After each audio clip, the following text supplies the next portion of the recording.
Welcome back, Endgame community. I'm Pierre and he's Chris. We're going to talk about some of these players for fantasy football purposes. Are we going to buy into them next year based on how they've done in the playoffs? Some of these guys are turning into postseason heroes and breakouts. Are they legit or not? So Chris, let's start off with a guy who might have won your league in fantasy football 2021 and carried on to the postseason, a run that we don't even know when it's going to end, if it does.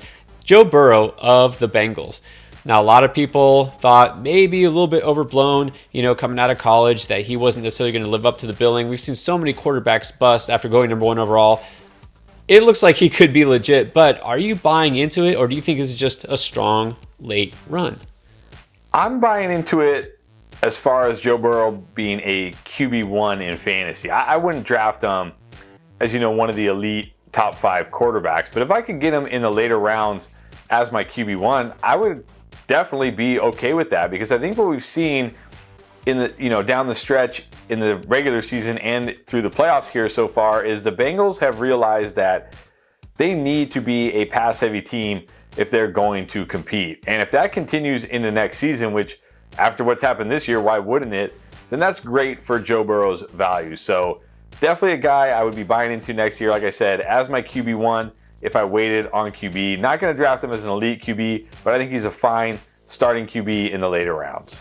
Yeah, so here's the thing. Thinking about Burrow coming into this season for fantasy, what were the concerns? Number one, health. Obviously, he had that season-ending injury last year. He was just fine, right? Not an issue whatsoever. Offensive line. We were worried that they didn't draft Sewell in the first round last year. They took a wide receiver instead. I think that worked out okay for them. And you know what? They'll probably address the offensive line this offseason and make that even a bigger strength as opposed to being a liability. So the only thing I can think of to say maybe negatively about Burrow is he's just not a running quarterback, right? He doesn't have that rushing upside that a lot of players do, that we'd like to see for fantasy.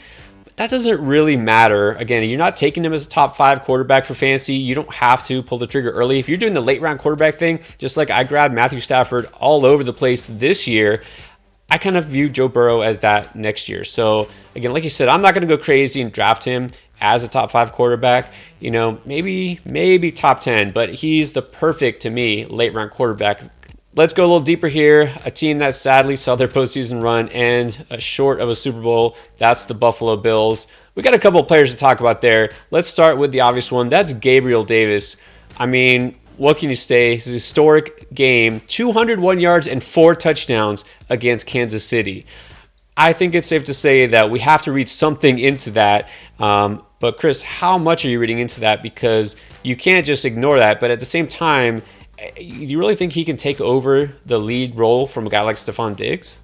No, I don't think he's taking over the lead role. But last year, I was really in on Gabriel Davis early in the offseason. And then they went out and signed Emmanuel Sanders, and I backed off. And it turned out to be right, because for most of the season, Emmanuel Sanders ran as the other wide receiver alongside Stephon Diggs. But we saw, Emmanuel Sanders, he's no spring chicken anymore. As the season wore on, he had trouble staying healthy, and I just think he kind of broke down and slowed down, and they started to use Gabriel Davis more. And now we got to think, after showing flashes as a rookie, showing huge flashes here down the stretch and in the postseason, you got to think the Bills are going to be totally fine having him as the number 2 behind Stephon Diggs. If you can get a guy who is the number 2 wide receiver on a Josh Allen offense, that has value. So I definitely am buying into Gabriel Davis in 2022. I just hope that what he did in that divisional round doesn't cause his ADP to skyrocket too much.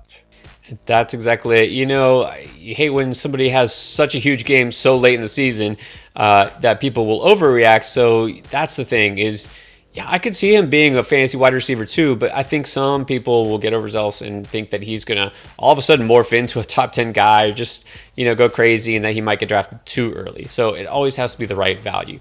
I will say though, as far as the thing versus Diggs, the last 4 games of the season, Gabriel Davis was outperforming Diggs in fantasy, not just in the playoffs, not just that one game, but over the last 4 games of the regular season, which is the fantasy playoffs, Gabriel Davis was a wide receiver 16 in fantasy, and Diggs was a wide receiver 24.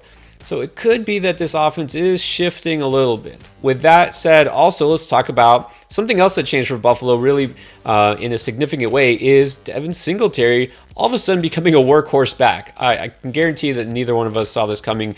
Look, we were never big Devin Singletary fans to begin with, not about the player, but just the situation. And now they just flipped and did a 180 here. So over the last 6 games of the season, Devin Singletary all of a sudden became a guy that saw 80% or more snap share. Would you believe it if I told you that against Kansas City in that huge must-win game in the playoffs, he was on the field 100% of the time? Chris, does this mean Devin Singletary is a bona fide every week must-starter for fantasy? No, not for me. I just have trouble trusting that this is going to be the way it is next year. I mean, they could sign somebody, they could draft a running back, they could go back to Zach Moss. We could see a split. I just can't trust this backfield because remember early in the year, it looked like Zach Moss had taken over the backfield and everybody who drafted Zach Moss was over there, doing cartwheels and saying, haha, I have Zach Moss. And then Zach Moss was basically phased out of the offense completely. So I just can't put my trust in any running back in this offense. Kind of like Gabriel Davis, Devin Singletary's ADP is probably going to be way out of control because people are going to think he's going to be an 80% snap share running back in a Buffalo offense, which would be very valuable. I just don't think it's going to happen. Yeah, I agree again. And that's the thing. It's just you don't want to get carried away. Look, any running back who is the guy in this offense is super valuable. And that's the thing about Singletary. A lot of his value is tied to the fact he was scoring touchdowns. 8 touchdowns in those final 6 games. He even scored, even though he didn't have a good game against Kansas City, he did score another touchdown. But can we guarantee he's going to get that kind of work? I mean, what made them all of a sudden go to him and only him? I don't know. I don't think that he changed talent-wise. So we would definitely have to see what happens in the offseason. All right, let's go to running back on a team that, again, unfortunately fell short in the postseason. That's the Green Bay Packers. Now, Aaron Rodgers, who knows what's going to happen there? Devontae Adams, also unclear. Aaron Jones will be back in Green Bay because they paid him. But is he going to be the guy? So he's a guy, again, that we saw fade, going to a timeshare with A.J. Dillon. But then in the postseason, what happens? He was the guy. He was, besides Devontae Adams, basically that entire offense. 170 total yards, including 9 catches. So, Chris, here's the question. Does this give you some inspiration that Aaron Jones maybe is returning to his role as a valuable early round fantasy pick? And then here's the question I know you don't know the answer to, but I'm going to make you guess anyways. What happens if Aaron Rodgers does leave? Well, to answer the first question, no. I don't feel like Aaron Jones is going to be an early round or should be an early round fantasy pick in 2022. There's just too much worry here. With Aaron Rodgers potentially leaving, but also with A.J. Dillon's role, growing and growing. I do think Aaron Jones will still be the lead back, but it's going to be more of a 1A, 1B situation. So that definitely concerns me. And then if Aaron Rodgers does leave, you have to be worried about this entire offense because are we going to get Jordan Love? We saw Jordan Love last year. It was not pretty for the offense in any way.